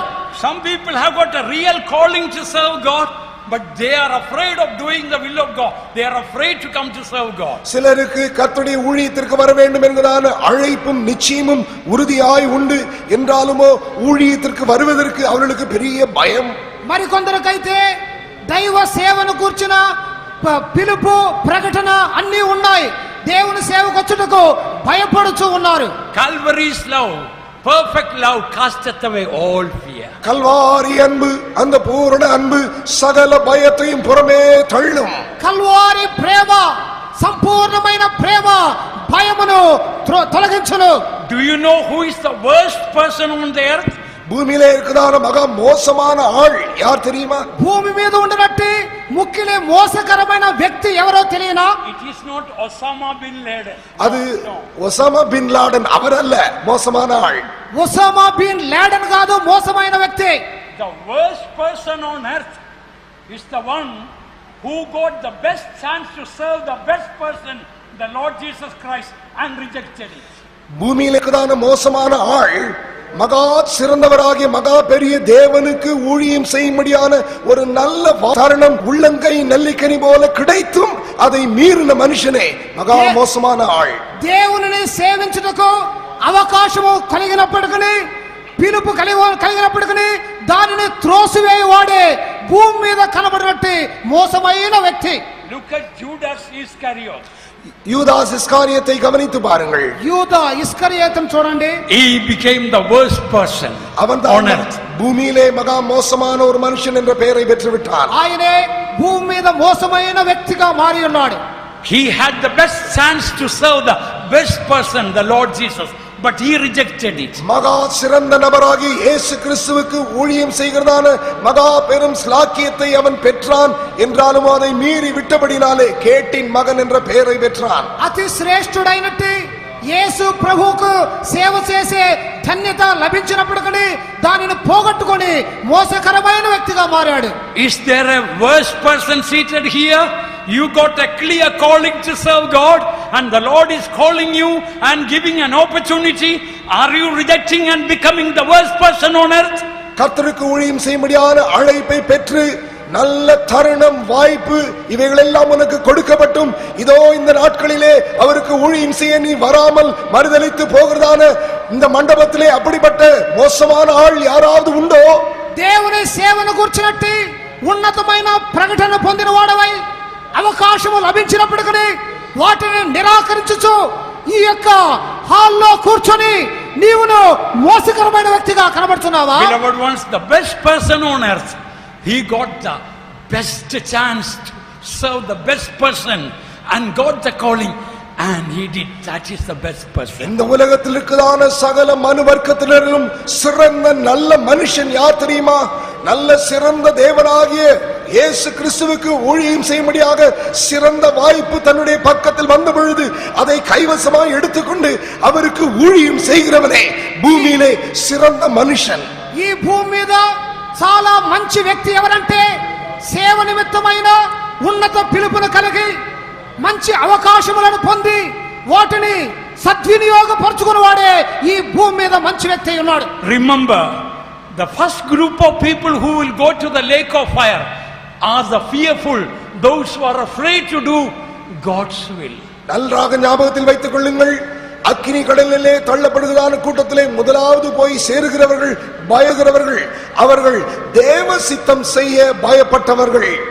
దేవుని వాక్యములో వీరికి భయపడి వారే అగ్నిగుండములో పడవేయబడుదురని రాయబడి ఉన్నది. వారెవరనగా దేవుని చిత్తమును చేయట్లో భయము కలిగిన వారు. As I close my words, let me again say, perfect solution to all human problems is Calvary's love. என்னுடைய வாக்குகளை முடிக்கும் முன்னதாக சுருக்கிக் கொண்டு இதே வார்த்தைகளை மறுபடியும் உங்களுக்கு சொல்லுகிறேன். முழு மனு வர்க்கத்தினுடைய சகல பிரச்சனைகளுக்கும் நிவாரணம் ஒன்றே ஒன்று, அது கல்வாரியின் தூய அன்பே. నా వాక్కులను క్లుప్తపరచుటకు ముందుగా ఒక మాట చెప్పుచున్నాను. సమస్యలన్నిటికీ పరిష్కారము ఒక్కటే, అదే కల్వారి ప్రేమ. You can be the most blessed person, most successful person and the happiest person when you are filled with Calvary's love and free from all negative fears. Kalvari அன்பினாலே நிரப்பப்பட்டதான ஒரு மனுஷன் சகலவிதமான எதிர்மறையான பயங்களிலே இருந்து விடுதலையாக்கப்பட்ட மகா சிறந்த பாக்கியவானும் மகா சிறந்த நல்ல மனுஷனும் ஆசீர்வதிக்கப்பட்ட சிறந்த சந்தோஷமுள்ள மனுஷன் கல்வாரி அன்பினால் நிரப்பப்பட்ட மனுஷனே. అత్యధికమైన ధన్యతను అత్యధికమైనటువంటి శ్లాఘ్యతను పొందువాడు ఎవడనగా కల్వారి ప్రేమతో నింపబడివాడు. Only one more verse I will quickly read and will finish. சீக்கிரத்தில் ஒரே ஒரு வசனத்தை மாத்திரம் வாசித்து முடிக்க விரும்புகிறேன். ఒకే ఒక వాక్యమును చదివి ముగించబోతున్నాను. In 1 Corinthians chapter 13 verse 8 we read, love never faileth. 1 கொரிந்தியர் 13ஆம் அதிகாரம் 8ஆம் வசனம், அன்பு ஒரு காலும் ஒழியாது. మొదటి కొరింథీ 13వ అధ్యాయములో ప్రేమ ఎన్నటికీ గతించిపోదు. English very clearly says love never fails. There is no failure in love. அன்பு ஒரு காலம் ஒழியாது என்று தமிழில் வாசிக்கிறோம். ஆங்கிலத்தில் இன்னும் ஒருபடி ஆழமாக, அன்பு ஒரு காலம் தோல்வி அடையாது. தோல்வி என்பது அன்பிலே கிடையாது. ఇంగ్లీష్ భాష యొక్క తర్జుమాను బట్టి ప్రేమలో అపజయమే లేదు. Do you find your life is a failure? உன்னுடைய வாழ்க்கை ஒரு தோல்வி என்று யோசிக்கிறாயோ? నీ జీవితము అపజయమని అనుకుంటున్నావా? Are you facing in your marriage a failure? உன்னுடைய விவாகத்திலே நீ தோல்வியை சந்திக்கிறாயா? నీ వివాహ జీవితము అపజయమని అనుకొనుచున్నావా? Do you find your family life is a failure? உன்னுடைய குடும்ப வாழ்க்கை ஒரு தோல்வி என நீ காண்கிறாயோ? కుటుంబ జీవితము అపజయమని అనుకొనుచున్నారా? Do you find your business is a failure? உன்னுடைய வியாபாரம் தோல்வி என காண்கிறாயோ? నీ వ్యాపారము అపజయము అని అనుకొనుచున్నారా? Your financial aspect is an utter failure. Do you find that? உன்னுடைய பண சம்பந்தமான பொருளாதார நிலைமை தோல்வி என நீ காண்கிறாயோ? నీ ఆర్థిక స్థితి అపజయమైపోయి ఉన్నది అనుకొనుచున్నారా? Is your spiritual life a failure? உன்னுடைய ஆவிக்குரிய ஜீவியம் தோல்வி என்று நீ காண்கிறாயோ? మీ ఆత్మీయత అపజయమైనది అని అనుకొనుచున్నారా? Do you find your ministry a failure? ஒருவேளை உன்னுடைய ஊழியம் தோல்வி என்று நீ காண்கிறாயோ? మీ సేవ అపజయమై ఉన్నది అనుకొనుచున్నారా? In Calvary's love there is no failure. Kalvari அன்பிலே தோல்வி என்பதே கிடையாது. కల్వారి ప్రేమలో అపజయమే లేదు. There is no difficulty that Calvary's love cannot conquer. Kalvari அன்பு மேற்கொள்ள முடியாத கஷ்டம் என்ற ஒரு கஷ்டம் இந்த பூமியிலே கிடையாது. కల్వారి ప్రేమ జయించలేనట్టి సమస్య ఏదీ లేదు. There is no sickness Calvary's love cannot heal. Kalvari அன்பு சுகமளிக்க முடியாத வியாதி ஒன்று இந்த பூமியிலே கிடையாது. కల్వారి ప్రేమ స్వస్థపరచలేనట్టి వ్యాధి అనడదే లేదు. There is no sin that Calvary's love cannot forgive. Kalvari அன்பு மன்னிக்க முடியாத பாவம் என்ற ஒரு பாவம் இந்த பூமியிலே இல்லை. కల్వారి ప్రేమ క్షమింపలేనట్టి పాపం అన్నది భూమి మీద లేదు. There is no door that Calvary's love cannot swing open. Kalvari அன்பினால் திறக்க முடியாத கதவு இந்த பூமியிலே ஒன்று இல்லை. కల్వారి ప్రేమ అన్నది తెరవలేనటువంటి ద్వారము లేదు. There is no doubt that Calvary's love cannot clear. Kalvari அன்பு நிவர்த்தி செய்ய முடியாத சந்தேகம் இந்த பூமியிலே ஒன்று இல்லை. కల్వారి సేవ ప్రేమ పరిష్కరించలేనటువంటి సందేహమే లేదు. There is no wall that Calvary's love cannot throw down. There is no wall of partition.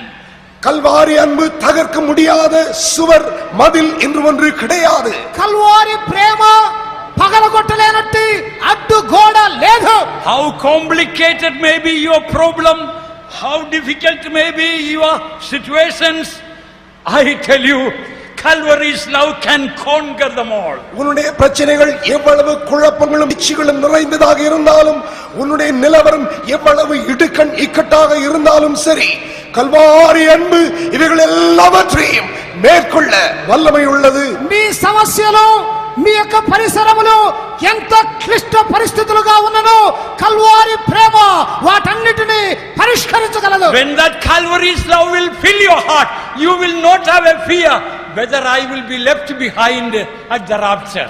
அந்த கல்வாரி அன்பு உன்னுடைய உள்ளத்தை நிரப்புகிற வேளையிலே கர்த்தருடைய வருகையிலே நான் கைவிடப்பட்டு போய்வேனோ என்கிறதான பயம் உன்னுடைய வாழ்க்கையில் வரவே வராது. కల్వారి ప్రేమ మీ హృదయములను నింపినడలో ప్రభు రాకడలో నేను చేయవిడబడగలుగుతున్నా అనే భయమే మీకుండదు. Dear child of God, today the Holy Spirit is asking, desire to have a crystal clear Christian life. அருமையான தேவனுடைய பிள்ளையே, ஒரு தூய்மையான களங்கமற்ற தெளிந்த கிறிஸ்தவ ஜீவியம் ஜீவிக்க உனக்கு விருப்பம் உண்டா என்று என்னோடு கேட்கிறார். ప్రియమైన దేవుని బిడ్డలారా, ఈ దినమందు పరిశుద్ధాత్ముడు అడుగుతున్నాడు, స్పష్టమైనట్టి స్ఫటికం వలె స్పష్టమైన క్రైస్తవ జీవితం నీకు అవసరమా అని. Jesus abolished the fear of death and brought life and peace. இயேசு கிறிஸ்து மரண பயத்தை அழித்து ஜீவனையும் சமாதானத்தையும் அழியாமையும் சுவிசேஷத்தினாலே வெளியரங்கமாக்கி இருக்கிறார். యేసు క్రీస్తు మరణ భయమును నిరర్థకము చేసి జీవమును అక్షయతను సువార్త మూలముగా వెలుగులోనికి తెచ్చాడు. The Lord wants to this morning to flood our hearts with the love of God. இந்த பகல் வேளையிலே நம்முடைய உள்ளத்தை கல்வாரி அன்பு என்னும் பெரு வெள்ளத்தினால் நிரப்ப தேவன் வாஞ்சிக்கிறார். ఈ పగటి వేళయందు కల్వారి ప్రేమనే ప్రవాహముతో మన హృదయములను ఆయన నింపుకోరుచున్నాడు. Many waters cannot quench love. திரளான தண்ணீர் இந்த நேசத்தை அவிக்க மாட்டாது.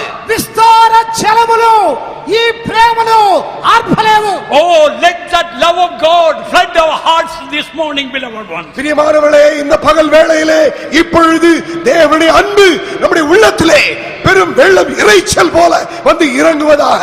ప్రియులారా, ఈ పగటి వేళయందు దేవుని ప్రేమ జల ప్రవాహములే మనలను నింపునుగా. It is better than your father's love, mother's love, brother's love, wife's love, husband's love, all the love put together in the world. You cannot compare with Calvary's. உன்னுடைய அப்பாவுடைய அன்பு, அம்மாவுடைய அன்பு, அண்ணன் தம்பி தங்கை, புருஷன் மனைவி எல்லாருடைய அன்பை பார்க்கிலும், ஏன் எல்லாவற்றையும் கூட்டி சேர்த்தாலும் கூட கல்வாரியின் அன்புக்கு நிகர் ஒன்றுமே இல்லை. మీ యొక్క తండ్రి తల్లి సహోదరులు భార్య భర్త వీరందరి ప్రేమ కంటే కల్వారి ప్రేమ ఉన్నతమైనది. Today open the heart, let the flood of God's love fill our hearts to overflowing, so that we can love wholeheartedly our worst enemy as Christ loved them. இப்பொழுது எல்லாருடைய இருதயத்தை திறப்போமாக. தேவனுடைய அன்பின் வெள்ளம் உள்ளத்திற்குள்ளே பாயட்டும். இயேசுவை நேசிக்கவும் மகா பெரிய துரோகியாகிய சத்துருக்களை ஒன்று போல நேசிக்க தேவ அன்பு வெள்ளமாய் உள்ளத்திற்குள் பாய்வதாக. శత్రువులను ప్రేమించుటకును యేసుక్రీస్తును అత్యధికముగా ప్రేమించుటకును కల్వారి ప్రేమ ప్రవాహములే మన హృదయములను నింపునుగాక. As we are singing, shall we all stand up? It is time is up to close. நேரம் ஆகிவிட்டது. எல்லாரும் எழும்பி நில்லுங்கள். பாடல்களை பாட போகிறோம். సమయమై ఉన్నది.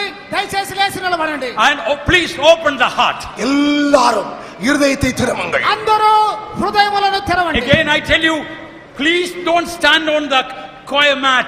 Please move out of that. மத்தியிலே இருக்கிறதான சகோதர சகோதரிகள், மறுபடியும் சொல்லுகிறேன், இந்த பச்சை நிற கயிறு பாயிலே ஒருவரும் நிற்க கூடாது. இடைவெளி விட்டு நில்லுங்கள். ప్రియులారా, మధ్యలో ఉన్నటువంటి ఆ పచ్చ చాప మీద ఎవరు నిలబడకూడదు.